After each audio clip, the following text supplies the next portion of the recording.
Okay, I think we're going to dive in. Hi, everybody. Good afternoon. My name's Kira Strong. I'm the Senior Director of the Highline Network. And welcome. And thanks for joining the network and Urban Institute for today's panel, Inspiration from the Field, Strategies and Tactics for Workforce Development. It was so wonderful to see so many people who have joined today and who are interested in learning more about scalable models that create living wage careers through park and public space development. So thanks for being here. You're going to have the opportunity to hear from our panelists who were part of the five-city equitable workforce development pilot led by Building Bridges Across the River in Washington, D.C., and four other network members who are involved in transforming infrastructure across our country. So I want to say a thank you to Donovan Harvey, Housing Director, Chicago Mayor's Office of Business and Neighborhood Development, who is one of the leads on Urban Institute's five-city workforce development pilot report, and who has agreed to act as our moderator today. I also want to recognize Mary Bogle, Principal Research Associate at Urban Institute, who was part of the original pilot report. And a thank you to our panelists, who Donovan will introduce shortly. So today's panel is also, we're very excited, the launch of the Highline Network's publication, also titled Inspiration from the Field, Strategies and Tactics for Workforce Development. The best practices and lessons that you'll hear today from the pilot are included, as well as workforce development programs at 6 additional Highline Network members' infrastructure reuse sites. So lots of good tips and tools in the book. The conversation today and the 11 projects highlighted in the publication, that we believe they showcase groundbreaking efforts in workforce development. We see it as a crucial element for projects aiming to advance community-centered public space development and economic stability for the residents who live nearby. We hope that you'll find some helpful takeaways for both the panel and the publication on successful training programs that provide a replicable model for those of you seeking to do similar work, including data collection, impact assessment, recruiting, and retention strategies, approach to partnerships, wraparound services, among other tools. So we extend a sincere thank you to the organizations whose work made the publication possible, and for their willingness not only to share their progress, but also their challenges. You can find the link to the publication on the Highline Network's website under resources, and a bit later on, we'll put a link in the chat as well. And I, would be remiss if, of course, I didn't thank our funder, the Freedom Together Foundation, who not only funded the original pilot with Building Bridges Across the River and Urban Institute, but enabled the network to highlight this important work for others to learn from in the publication. So we're also joined today by my colleague, Madeline McDonald, who I want to give a special shout out to for her lead role in orchestrating both the panel today and the publication. So a bit of housekeeping. After our panel, we will have breakout rooms. We look forward to really robust conversations. So please, tee up your questions to bring to those breakout sessions after we have the panel conversation and a short Q&A. We'll let you know what the themes of each room are, so you can choose the one that most interests you. And again, we truly could not be more thrilled to be co-hosting today's event with Urban Institute. And I'm so pleased to introduce you to Sarah Rosen Wartell, Executive Director of Urban Institute. Thank you, Sarah. Thanks, Kira. And we're equally pleased to be doing this with you and to have a chance to be in company with leaders from cities all around the country who are doing this important work and building community and learning from each other. So thanks for the chance. And also, we're really happy to be part of your launching your new publication today, so that one of the many ways we share learning with one another. I also want to say thank you to Donovan Harvey, who will be moderating. We're very proud. He's an Urban alum and co-author of the evaluation with Mary Bogle and others at Urban that we will have at part of this conversation. We've been really pleased to get to partner with the Highline Network and its members in many different ways as advisors, evaluators, in some cases coaches. And that the base of that relationship started 15 years ago with building bridges across the river, which leads the 11th Street Bridge Park. You'll hear from Scott in a few minutes. Scott and his B-Bar team have worked to create not just a park, but a real driver of equity and opportunity for DC's adjacent neighborhoods. And they are so close to be ready to breaking ground. We've been on this journey a while, and he started before we joined. And part of the reason that they've gotten there, despite lots of challenges, is because from the start, they focused on the residents east of the Anacostia River, communities that have historically faced only disinvestment in our area, to ensure that this park was truly an asset that benefited those residents. B-Bar committed to deep community engagement and enlisted us to help them through that engagement to ensure that the Bridge Park's outcomes were defined by the community's needs and hopes. And as a result, when they break ground next year, they will do so with real investment and buy-in from the community. This model shows what's possible when parks and public spaces are planned with intent and in partnership with the people who will use them, enjoy them, and benefit from them. And from that relationship, supporting B-Bar Urban was excited to get to know and partner with the Highline Network in this project to support their development strategies for cities all over the country. And I know how many of you share this commitment to mobilizing community involvement, to building trust, and to ensuring that the benefits of quality parks flow to the communities around them. And to have a chance to be part of this opportunity to learn from all of your experiences, we hope we've contributed in some small way to do that.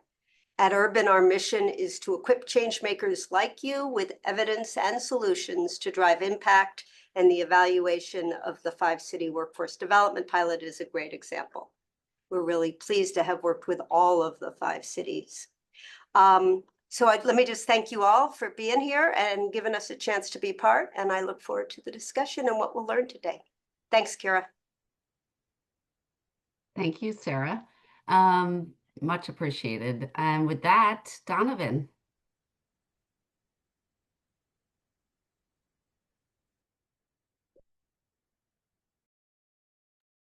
Let's see. I think, Donovan, you might need help unmuting is what I'm seeing. Let's see what we can do. There we go. All right. Thank you. Thank you, Madeline, and thank you, Sarah and Kira, for the kind words. I would also like to echo the thanks, first to the Highline Network for convening this, to Sarah Rosen-Wortel for leadership at Urban, and echo again some of the sentiments paid to the rest of the research team. Namely, I'd like to thank Mary Bogle, who was the principal investigator on the 3-year evaluation of the 5-city equitable development workforce pilot, and Kayla Gerard, who is now an Urban alum as well, who did a fantastic job with a lot of the data work that went into creating some of those evaluations. The work would not have been possible without them. And of course, I want to thank the panelists here who are making the event possible. So thank you all. As Kira and Sarah mentioned, my name is Donovan Harvey. I currently serve as the housing director on the mayor's office of Chicago's Business and Neighborhood Development team. But at the time of the pilot, I was one of the evaluators along with Mary and Kayla. And with that, in lieu of introducing the panelists to myself, I will turn it over to them to introduce themselves and share a little bit about the project. Jackie, if you're comfortable batting lead off, and then we'll pass it down the line. All right, no problem. Hello, everyone. I am attending from San Francisco, California. My name is Jackie Bryan. I'm the executive director of the A. Philip Randolph Institute, and I've been working in the Bayview Hunters Point community for over 25 years. I've been on this project for 8 years, and with the partnership that we have with the network, we've been partnering for over 3 years. So we've been on this workforce development project since it started. And I'm one of the few partners that are on the project for the longest, with the exception of our general manager of our San Francisco Recreation and Parks Department, Phil Ginsberg. Our organization, APRI, is one of 4 members on the India Basin Waterfront Park Project. We're the community partner. San Francisco Rec and Park owns the property. We have a nationwide parks partner, the Trust for Public Land. And we have a fiscal partner, which is the San Francisco Foundation. And we'll talk a little bit about how that interplays in all of the work that we do. And then I just want to acknowledge all of the staff from all of our organizations that have been here to help us do this work. We could not have a project like this that has this much impact on community without really great dedicated staff members and community. So with that, I'll pass it over to my partner, Jeff. Thanks, Jackie. I'm Jeff Lebsack. I'm in Buffalo, New York. I'm the executive director of Friends of the River Line. The River Line is a project that's been in the making for about 8 years now. It was started by the Western New York Land Conservancy. And in 2025, the management of the project was transferred over to the Friends of the River Line. So the Land Conservancy did some really groundbreaking work while they were running the project, but we're not yet at the groundbreaking stage. I hope to see that next year. Maybe Scott and I will have a little race to see who can pull that off first next year. But we are excited about getting something going next year. The River Line has been in the Highline network since 2020. It's been a really great, great network to be part of, to gain lots of wisdom and ideas from the other members. And I think there was one other thing I was supposed to bring up. Oh yes, we're getting ready to start final design and construction of our project late 26, early 2027. So I will pass it over to Sam. Good afternoon, guys. My name is Sam Acosta, and I'm with Trinity Park Conservancy. I'm the Director of Community and Government Affairs. Here at Trinity Park Conservancy, we're responsible for the development and construction of Harold Simmons Park, a 250-acre park right in the middle of Dallas, Texas. And with that being, we've been in the Highline Network now since 2020. And so our work centers around working to the community adjacent to the park, but our overall goal is to build a park where Dallas can see itself, where everyone can come together and just enjoy nature. And so our goal is to get people outside, get them to nature, and at the same time, helping unite them. And with that, I will pass it on to James. Well, good afternoon, everybody. James Peacock III here with Downtown Grand Rapids, Inc. Our project is the Grand River Corridor.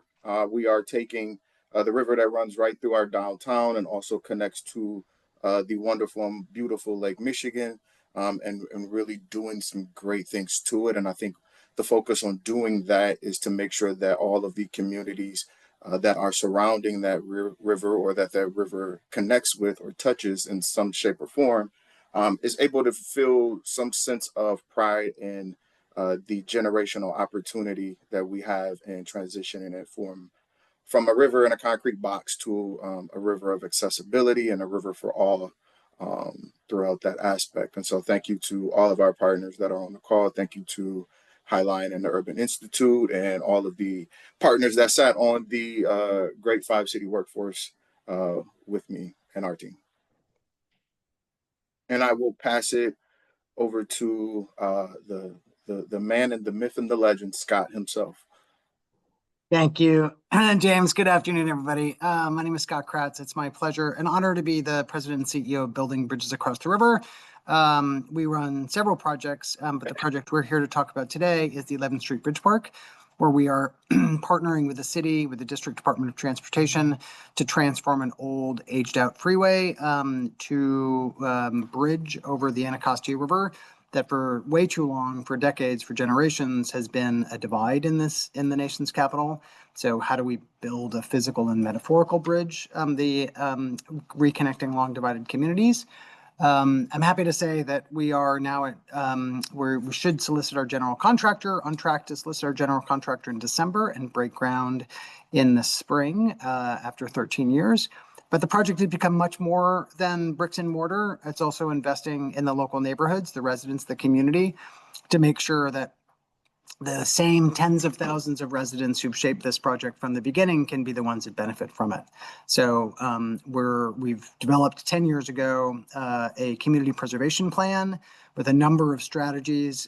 Key is part of that is workforce development, which we're super excited to talk about today. No, and Scott, that's a beautiful, beautiful tie into the next question. Equity was a through line and basically everybody's answer. And one of the things I'm curious about, and I'm sure the audience is curious about, is if you could talk a little bit about your workforce development programs and strategies specifically, and then maybe share how it connected to your overall equitable development policy or plan. So I'll go first if that's cool. All right. So in San Francisco, we're very much a union town. It was important for us to really leverage partnerships with the city, a city program called City Build, which is a pre-apprenticeship pathway. But it was also important to work with our local unions as well as the employers, because ultimately we did a lot of work to identify folks that wanted jobs, and there's training that needs to happen in order for construction sites to be safe and everyone is able to do their job properly. And so it took a lot of work in order to target the neighborhoods that Scott had mentioned that have historically been disenfranchised and never felt a part of the process, never felt like the government actually came and asked them what they wanted. And so for us, it was important to leverage these partnerships, meet community where they were, and really be thoughtful about how do we create the most opportunities and leverage this project to build more equity within community. Yeah, and I'll follow behind Jackie in reference to that. We took some time and built a equity framework that was very much so community focused and community built. And then from that, we connected specific goals. In reference to the workforce development strategy, we utilized that opportunity to, on one hand, work with a small business with the intent to increase workforce capacity so that they were able to perform on the first riverfront site, which was Lion Square. And then we also utilized that with an apprenticeship program, a Department of Labor apprenticeship program that ended up certifying 15 or 20 apprentices, after 24 months. And so, that was big under the aspect of how do we support businesses in the aspect, but also how do we support community and community individuals that are interested in working in construction and the field of construction, but also working on sites that will be standing for the test of time, that they would be able to tell their kids that they had a handle. And I can go ahead and emphasize a little bit about our strategy. Ours was definitely community first partnership. When we're looking, and as we see a lot of our partners, we're in different stages. Some are already building, so we can learn a lot, let's say from Jackie's project. And some of us were in the development stage. And so when we looked at the type of workforce we wanted to go ahead and develop, we didn't want to reinvent the wheel. So we were looking for partners that were really at the grassroots level, who per se aren't your traditional, huge job fair, centralized recruiting. So what we're looking for is partners that are really trusted by the community. So for example, one of our partners, the Lone Star Justice Alliance, what they did great is they already have those relationships with the judges, probation officers, parole officers. They're getting people from our communities that are needing access that perhaps won't have those jobs available to them. And those are the kind of partners we wanted. We wanted people that were trusted in the community, and therefore we would be able to work with the closest community to us, which is about 2.5 miles. And so being able to give people that were already, organizations that already had that trust was very crucial to our strategy. Well, I'll pick up there, Sam. Our equitable development framework had one of our pillars is called economic access and development. And it would have been really great if we were doing the workforce development program with graduates going right into jobs on the river line. That would have really been, the ideal, but because of the obstacles and challenges that these type of projects have, we weren't ready yet to put people right into our park, but we still realize that pillar of providing economic opportunities for nearby residents and businesses and workers was still out there. And so our workforce strategy was to then find those people in our area who were looking for work and get them into the program and connect them to businesses, local businesses, or even start their own businesses in some cases to do things that had nothing to do with the river line, but they were still getting the training and the opportunities that we thought were important. I'll round it up from Jeff.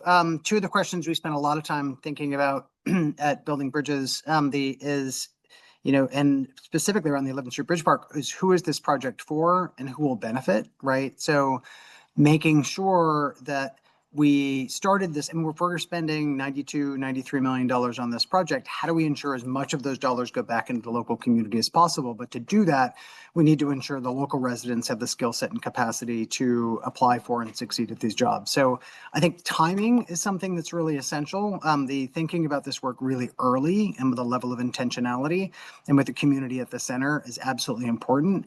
So we haven't broken ground yet, but we just started this week our 43rd construction training program. And we placed over 500 residents. We focus on harder to employ residents, returning citizens, older residents, where we've not only graduated a number of people through these 43 different programs, but placed 500 residents. So when the general contractor comes to us in the spring, when we break ground, if the general contractor says, well, we can't find any local residents to hire, we can be like, here's a list of 500 people.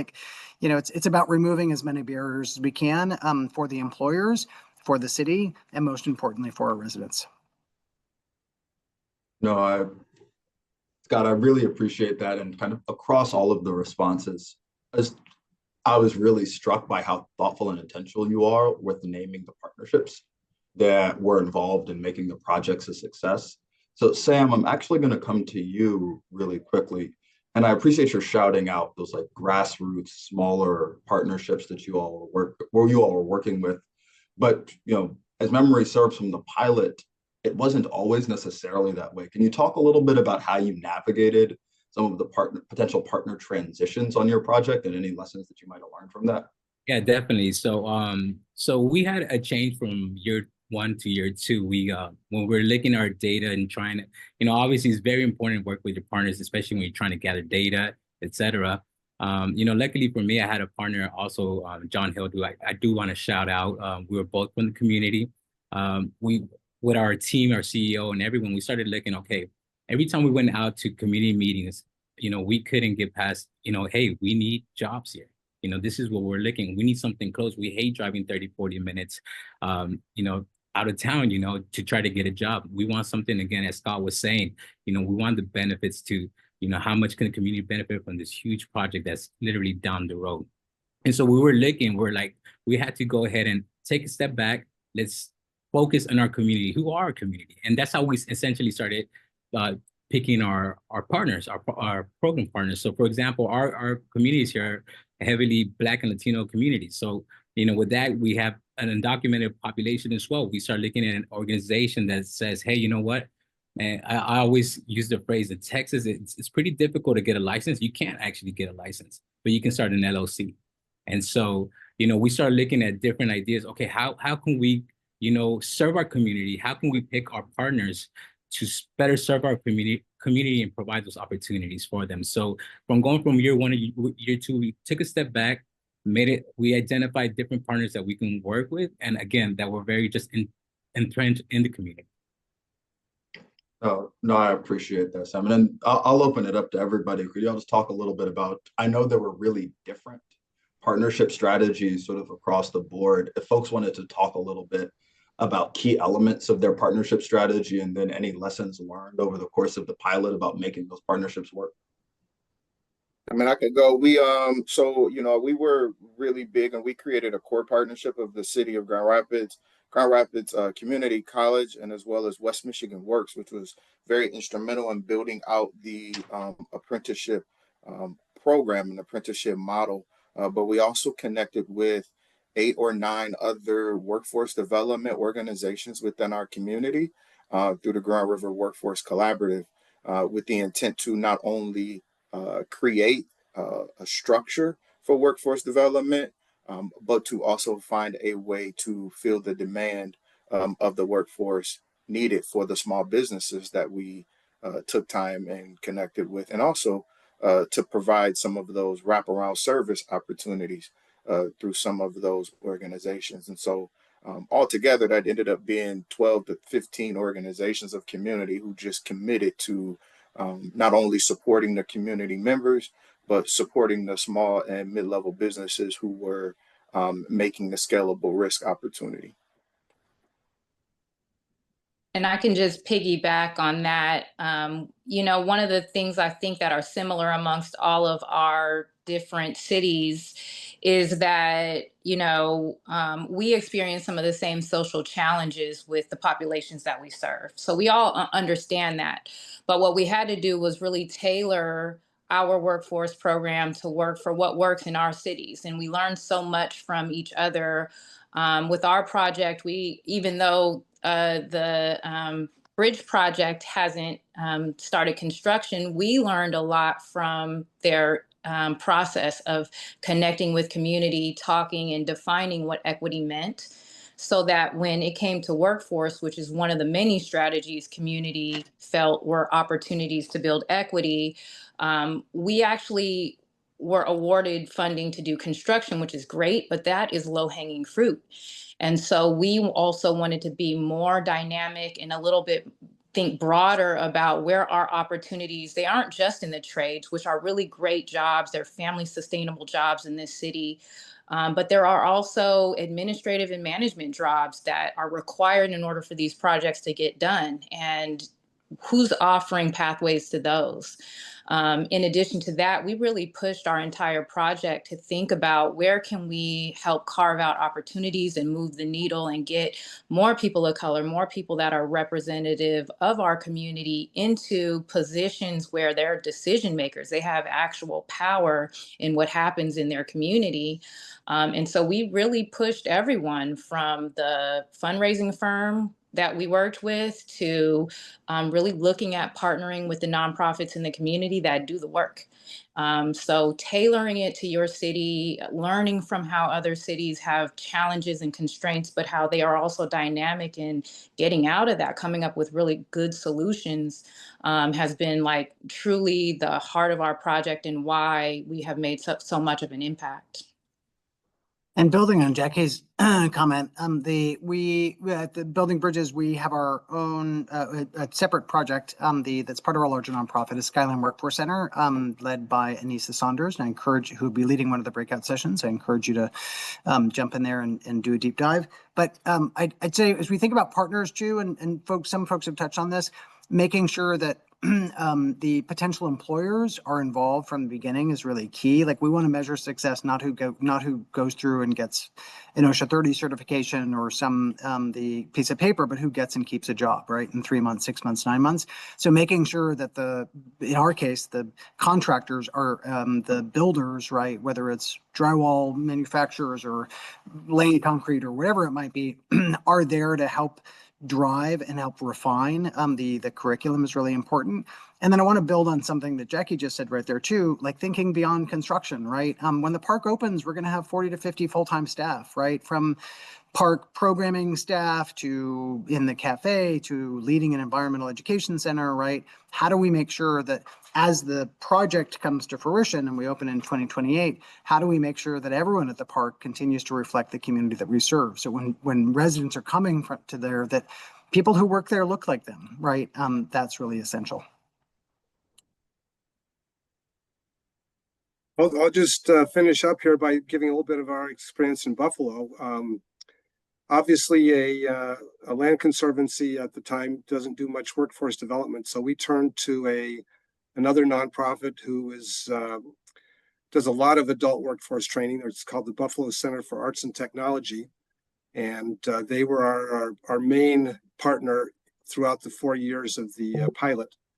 But one of the things that that we had to work with from there was that they've mainly specialized in healthcare and technology training. So doing something nature-based was a new challenge for them. So they turned to the Buffalo Olmsted Parks Conservancy, which takes care of all our park system in Buffalo. And we were able to tap them for our instructors for an accredited course from the Association of Landscape Professionals. So we had the curriculum, we had the teachers, and then, like Scott mentioned, we had to find the partners in the actual employers. And so our program was 60 hours of classroom and 60 hours of field training. And for the field training, we went out and found 6 to 8 to 10 contractors, depending on which year we did. And our graduates from the classroom training then went out and did their training with those particular organizations. And for the most part, then were hired by that organization. So that was sort of our system of going from the training out to getting the people in the jobs. No, thank you. Thank you for that, Jeff. And I also wanted to pick up on one of the threads that Jackie raised as well in terms of learning from Bridge Park from a community engagement standpoint. And I won't steal anybody's thunder, but one of the best aspects of the workforce pilot is the fact that it was a cohort. We had lots of interaction, both as the evaluation team and as the individual park members and workforce development practitioners, that, speaking for myself, definitely added a lot of value. And to Mary's point in the chat, made it a lot easier to do things like collect data or learn about what was happening at the other parks. And so, Jackie, you shouted it out a little bit, but I'm curious for you or for others, can you talk a little bit about how you were able to leverage that cohort aspect, how you were able to learn from one another over the course of the 3-4 year pilot?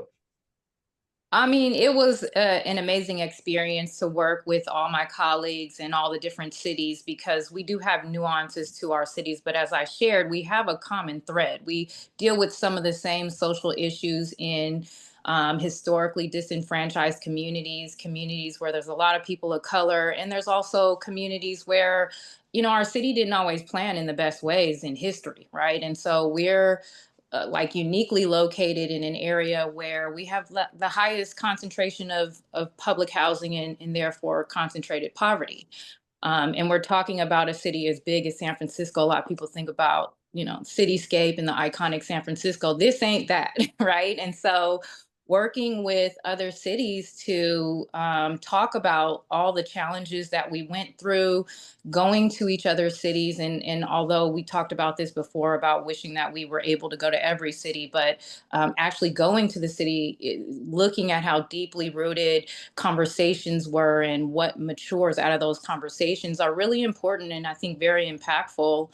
And, if it wasn't for this partnership, we wouldn't be where we are. And I think it reminds our project as well how important it is to continue to, hold ourselves accountable for what we're committing to in this community. And I can go from there.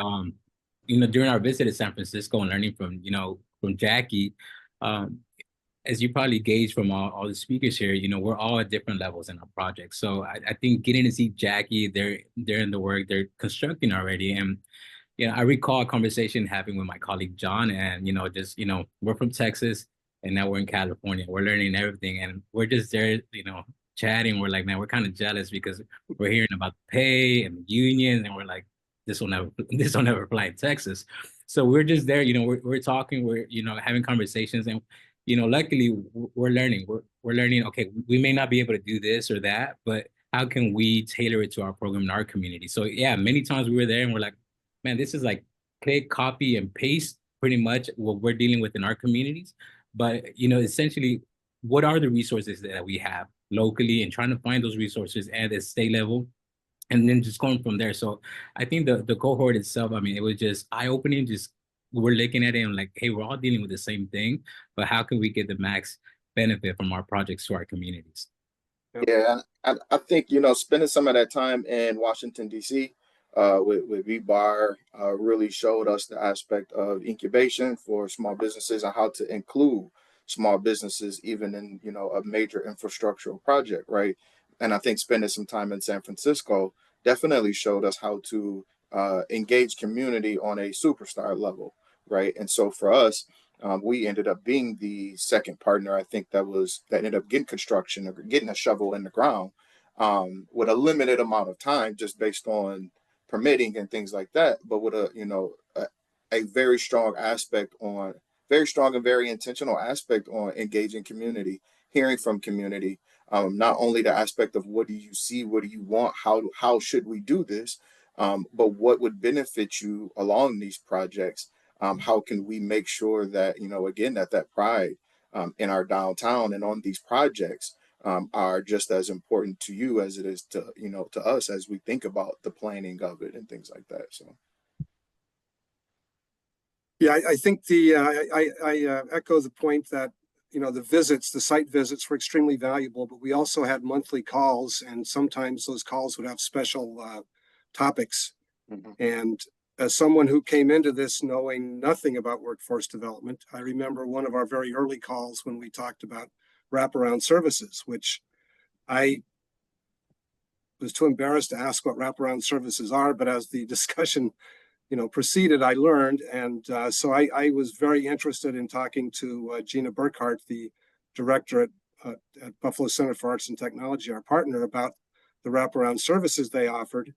And fortunately, you know, they had that extensive counseling and, you know, ability to provide funding for transportation.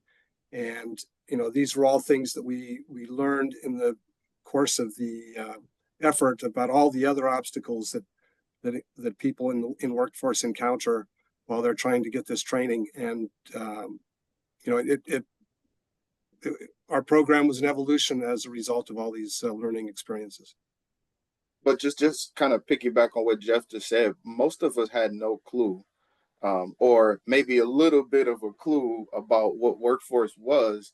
But even one thing I learned from Jeff was the aspect of those wraparound services, and I understood that from a community component, but I didn't understand that from how do you support local businesses component as well, right? And then the merging of those two to create a model that one feels itself, right, but is also scaling businesses or scaling small to mid-sized contractors in our community, and growing them, right? And so I think we all had an understanding of social wraparound services, but I also think the component of business wraparound services and what that could like kind of came up at least new for me.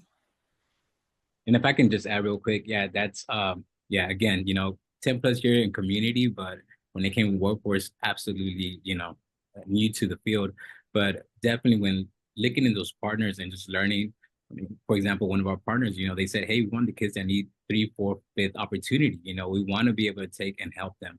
We want to be able to educate the employers who are going to hire them what they're dealing with. And so, you know, those wraparound services, again, I hadn't heard it. Workforce was new to me, but definitely great to hear and learn from the other members. I think one of the real benefits of working with a funder like Freedom Together, it was interesting. After the first year, I think it was the first year, they were reading the reports that were coming in, and all of us really expressed some challenges of where are their barriers. For like, okay, you're in the classroom, but how do you get to the classroom? How do you understand that there's needs for childcare? How do you understand all of the other things that happen in life that folks need. So they offered, which is the great thing that you want to hear from foundation, like, oh, if we gave you a little extra money, could you like help figure that out and test some things? And so I think all of us ended up offering some stipends, and giving that agency, giving that sort of the trusting the folks who were working with us and our community members to spend those funds where it was available. And we saw personally, I mean, just with the 11th Street Bridge Park and the work at Skyline Workforce Center, we saw retention just go through the roof, just offering some small stipends, right, to allow for that transportation, or your car broke down, or, you know, whatever it might be, was really huge. I think the other thing that we certainly learned going through the cohort, this gets a little like in the weeds, but it was really important, was the understanding how tricky it is to share data between different organizations was extraordinarily important. Donovan, I remember when we were in San Francisco, led this really fascinating, it doesn't sound fascinating, but it was totally fascinating on like understanding the data sharing agreements was really critical because our funders were asking for information of what kind of impact we had, but data can get really tricky. It's we need to make sure that we're keeping people's information safe. I think that's even more important in like the times we're in right now. So building those expectations into data sharing agreements was absolutely essential, and having those memorandum, having like clear deliverables in a formalized document, was absolutely essential. And the very last thing is also when you're partnering with others, making sure you're taking the time early on to understand that you have shared values, that you have similar approach, right? Not just rush into like a sort of shotgun marriage, but make sure there's real alignment between the organizations was key. No, Scott, I really appreciate that. And just for the benefit of the audience, I'll provide a little context on the policy lab. So in June of 2023, so a little bit more than 2 years ago, the Highline Network hosted a policy lab in San Francisco around workforce development and infrastructure reuse, which included the pilot sites and also some other network members. And I want to highlight again that it was a fantastic learning opportunity, both I think for the network members, but certainly for Urban as well. And during that number of workshops, we had the opportunity to see both the stage of development in India Basin and some of the other parks, NSF Parks and Rec. And as Scott was talking about, we also had the opportunity, the Urban team, so myself and Mary Bogle, to deliver a short presentation about data sharing agreements. And it's useful because we had the initial conversation about the importance of partnerships. If you don't have workforce development experience in-house, partner. If you don't have the community engagement expertise in-house, partner. Fill the gaps in the program with partners rather than seeking to reinvent the wheel. But as you add partnerships and networks across people, that's another set of emails that need to go out in terms of, oh, we need this number for Q4. Or, hey, our reporting cycle is different than your reporting cycle is different than the ultimate funder reporting cycle. How do we align all those things? And so, Scott, I appreciate you lifting up that a lot of that is much like any other relationship, being clear about values up front and making sure that communication, especially when people transition jobs or there's turnover, there's time off, making sure that communication is clear and there are really clear succession plans. And so, yeah, Mary has pointed it out in the chat. I can't emphasize enough. It was a great group of folks. It gave us the opportunity to, as boring as data sharing agreements might sound, to have a lot of fun thinking about how it might be the case that you have some of those conversations, including some role play, which I don't think anybody had bargained for, but I hope it was valuable. So, Donovan and I just laugh at it now because we reflecting on it, we see how much of an impact that makes and how it helps us share and tell the story. But in the weeds of it, it was challenging, right? We had to move multiple sources of data into a concise one that we ultimately reported on. Every city was different. Every organization was different. And so quantifying all that work, it also acknowledges how much work actually needs to be done in order to track it and be able to acknowledge that it is a important piece of all the work that we do. No, without question. And I appreciate you all being game for doing that. Needless to say, I was nervous going into it. So I know we're coming close on time. I'm seeing the message in the chat. So we alluded to some of these earlier, Scott, when you talked about going from together and talking about, hey, if we get a little extra funding, are we able to make some of these changes? And I'm curious, the programs at whatever stage of development there have been really successful in leveraging the investment to make positive change in the communities you all serve. But it's not all sunshine and roses. And I'm curious if you all could shout out maybe any course corrections or changes that you made over the course of the pilot, why you made them and what difference it made. I'll start off on that one, Donovan. We had our first year was moderately successful. Our second year was I caught a flop, and we did a little debrief on that. And I think it was at another another workshop where I heard the phrase, sometimes free is too expensive. And we realized, and it was probably about the time of that additional grant money that Scott mentioned, that a free workforce training isn't necessarily a good deal when you've already got a job that you can't, you don't want to miss to go take this training, or you've got childcare or something like that. So we went to for our third year, we went to a earn to learn system. And so for all 120 hours of the program, our students received, I think it was $20 an hour for their participation in the training and both the classroom training and the field training. And we had over 50 applicants for our third year. We had over 50 applicants for our second year. And, we only had the capacity for 50. So we actually had to turn people away with that correction. But it was a game changer in terms of, giving people the ability to pursue this training and change their lives. And I just remember the graduation ceremonies we had. It was quite emotional that, these people had found this new, they'd always wanted to do something in the landscape nature field, and they had this opportunity, and they found the, company that would hire them. And we were very, it was one of those things that made this all worthwhile. One of our course corrections, I think, our partner Grand Rapids Community College did a great job of recruiting community to field programming, as well as with the Grand River Youth Workforce Collaborative.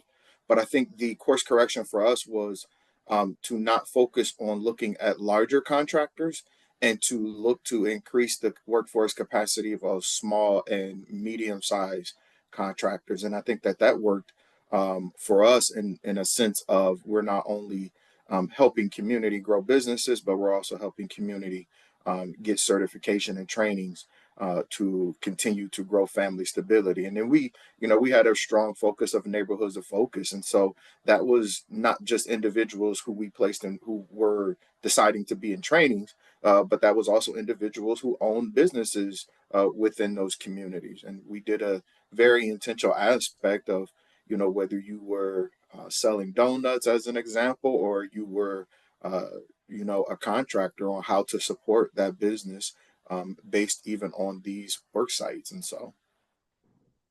And I would say in ours, yeah, from year one to year two, it had to do a lot as well with the data. If you're working with a bigger organization, just depending on the organization, it would be a little bit harder to get contact with the person you're usually communicating with. So when we're going focusing on smaller organizations, it's easier for me to just pick up my phone, give them a call or text, and just communication improved a lot from year one and year two. And that was a very key focus on our side, ensuring, outside of making sure that they hit the communities that we wanted to focus on, also being able to communicate with our partner and making sure we get that data. Because at the end of the day, what we're trying to do is, how do we pick our partners so when we are ready to build and start construction, we can easily just plug in and include them into our project. And in San Francisco, of course, we experience very similar constraints with employers, and making sure that, again, we were targeting the community that lived here, that we wanted to serve. And so for us, it was also in the plan, we planned to transition from just construction, because at some point the construction of the project will end, to what's the longer term jobs on the project after the park is finished, right? So who's going to maintain this beautiful, I got this really great rendering of what the future park's going to look like, but how's it going to continue to look like that without the expertise of gardeners and folks that go into that. So our transition was more from focusing on construction and construction trades to going into the gardener apprenticeship program. But as I mentioned before, in the overall plan for the equitable development piece, we talked about dedicating some of the fundraising dollars that our project is raising to really acknowledge, what does it mean to build equity within community, and again, pushing every one of our partners, every one of the folks that we interact and work with, to think about moving the needle, getting some of the folks right here in this community that may not do construction into what you're doing. And so therefore creating this much I think, broader approach to opportunities for folks and thinking about where jobs come. The conversation started with workforce development, and for us, low-hanging fruit was construction. But where we are at today is so much beyond where we started, and I think that's one of the most valuable things that we took from this overall project, is that it really pushed that conversation about what is workforce development. Does everybody know what it is? And now that we do, how do we think, as innovative as we can to maximize jobs, maximize opportunities? No, I appreciate that. Scott, do you want to close us out?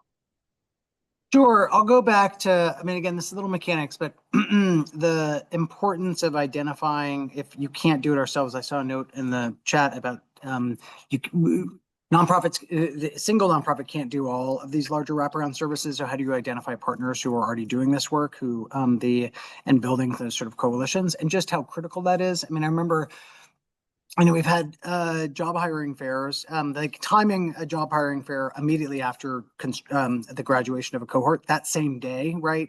At that same location, again, removing as many barriers as possible.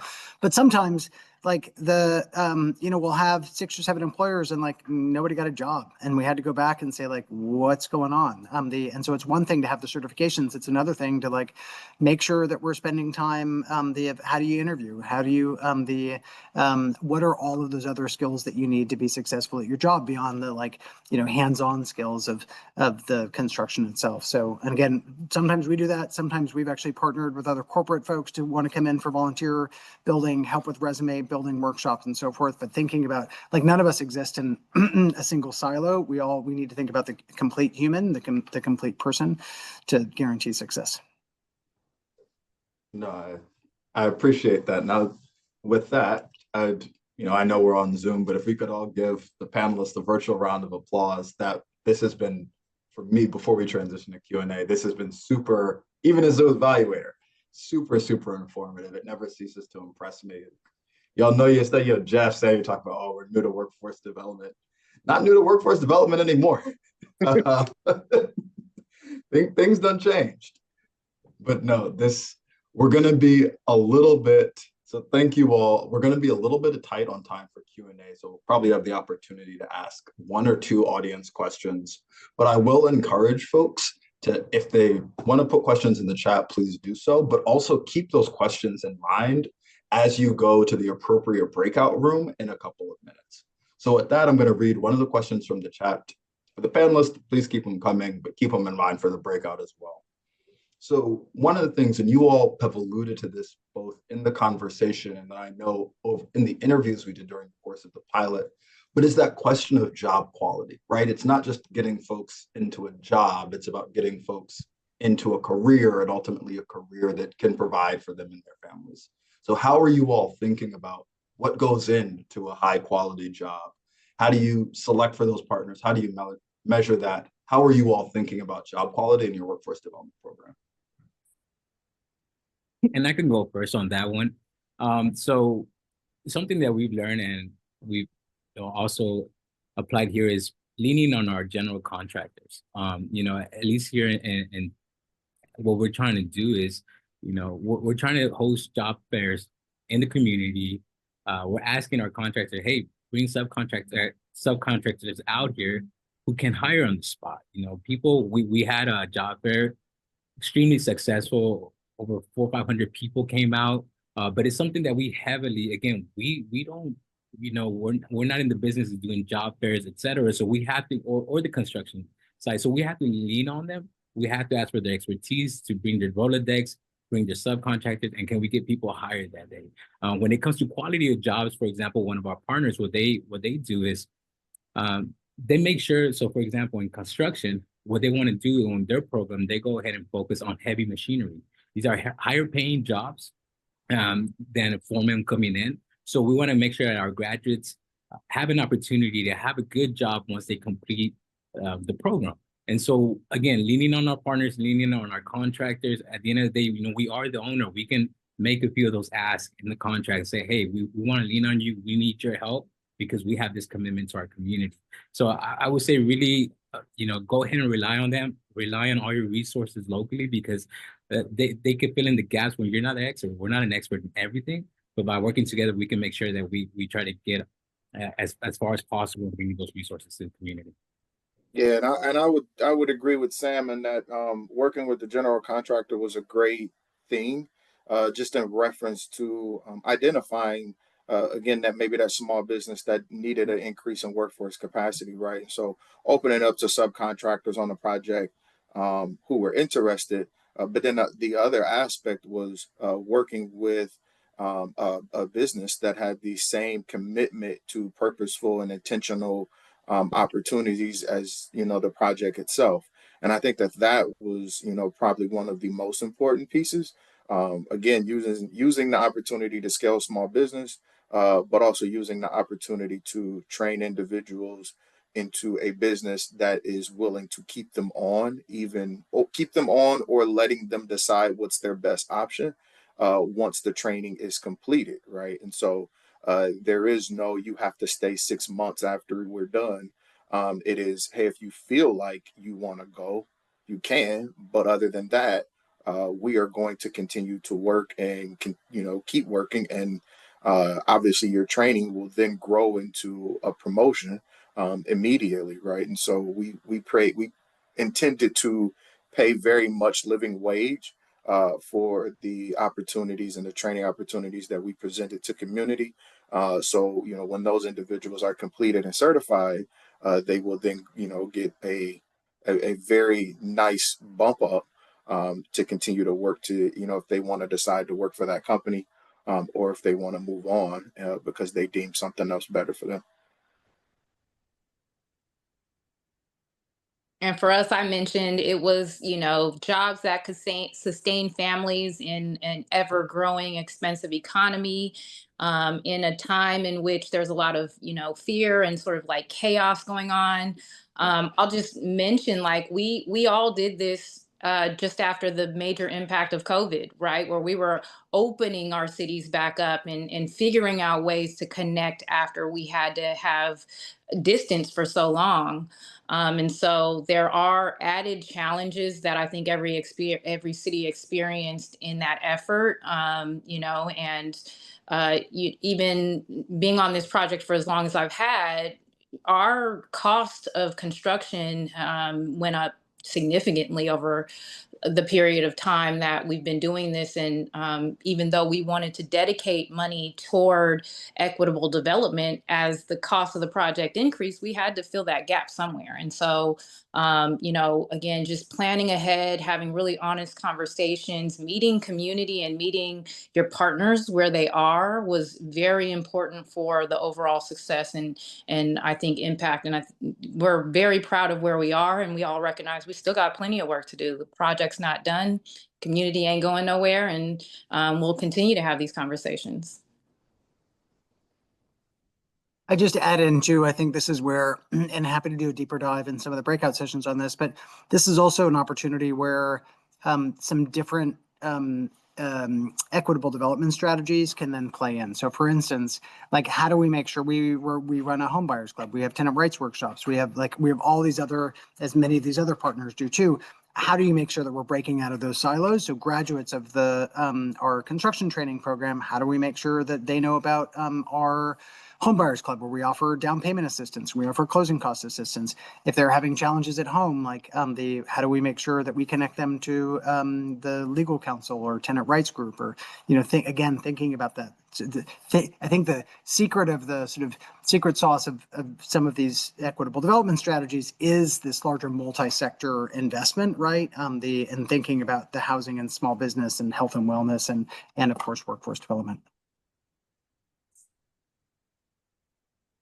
Excellent. I think with that, I'm going to chime in. Donovan had to run right at 3:30, but let's give a big thanks. I know he's not here, but I think he did such a fabulous job of moderating the panelists. You guys did such a great job. Thank you to our panelists as well. and to the great questions that we saw in the chat. So please bring those questions to the breakout rooms. And with that, I just want to introduce Dennis Mabasa, the Vice President of Community and Youth at the Golden Gate National Parks Conservancy. He will lead the breakout room on youth employment and development programs. And Anissa Saunders, the program manager of the Skyland Workforce Center at Building Bridges Across the River, who will lead the breakout room on incentives and wraparound services, which we heard some about. And then our panelists will each lead a breakout room on their specific projects. So if you have specific questions for them. So thank you also to our breakout leads. And just a quick, you should see very shortly the breakout room information popping up, and you can choose. We will come back after the breakout rooms for those who are able for just a very, very quick 1 to 2 minute wrap up. But a reminder too that we're going to put the link to the publication in the chat, so you can access it there and read more all around about these fantastic projects. So thank you, everyone. And with that, I think Maddie is going to tee up our breakout rooms. Yes, breakout rooms coming momentarily. Thanks, everyone.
Hey, Madeline, can you put me in the Bridge Park room? I sure can, Mary. 1 second. I had to tune out for a second, and I don't know how long the breakouts are still going, but I'd like to hear the Bridge Park one. No, you're good. Let me see here. Mary. Okay, I'm gonna send you there now.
Welcome back, everyone. Hi, Tanya.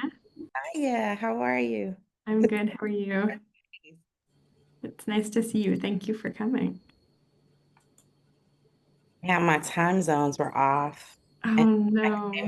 I missed the whole thing. Hopefully you'll share the recording. There's definitely a recording. Is it because of the daylight savings change? I don't know. It showed up.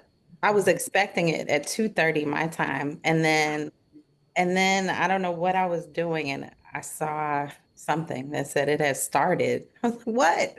Shoot. Well, we will definitely share the recording for everyone Okay, here. Make sure you have that. great, great, great. Oh, yours. Okay, good. Eric, thank you because I thought I was crazy.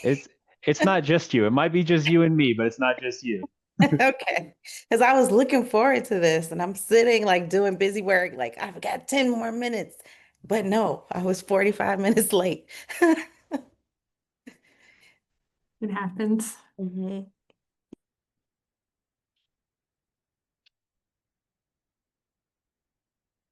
Good to see everybody back. I don't know about other folks, but we had a great conversation in our breakout room. I think we figured out the key to partnerships. We figured out bringing wine to an event would be really helpful, all sorts of things. So hopefully others had good, robust conversation as well. Um, I don't want to delay too long. We really just wanted to do a quick wrap up to thank. And I see more people popping in. I'll give it maybe 1 second as I see people coming back from the rooms. It's like a little bit of a vortex, right? While you sit between the breakout room and the larger room. All right. Good to see folks. So just wanted to say really briefly again a thank you to our panelists and our breakout room host, Urban Institute, and Donovan, our moderator, and to all of you for taking the time. It was a chunk of time on your Thursday afternoon, so really appreciate your interest in this topic. I think we really heard a theme around different projects with different partnerships. With their own successes and challenges, but certainly commonalities and interest in learning from each other to come up with dynamic and impactful solutions. And I even saw that in the room I was just in with James and Susan, and really problem solving even right there. So hopefully this was of value to you all. And a reminder that the publication can be found on the Highline Network's website, on the resources page, or also in the chat. The link should be there. So we encourage you to check out the publication, and we would love to keep the learning and the conversation going. So thank you, everybody. Have a great rest of your day. Thank you, everyone. Thanks Ready? all.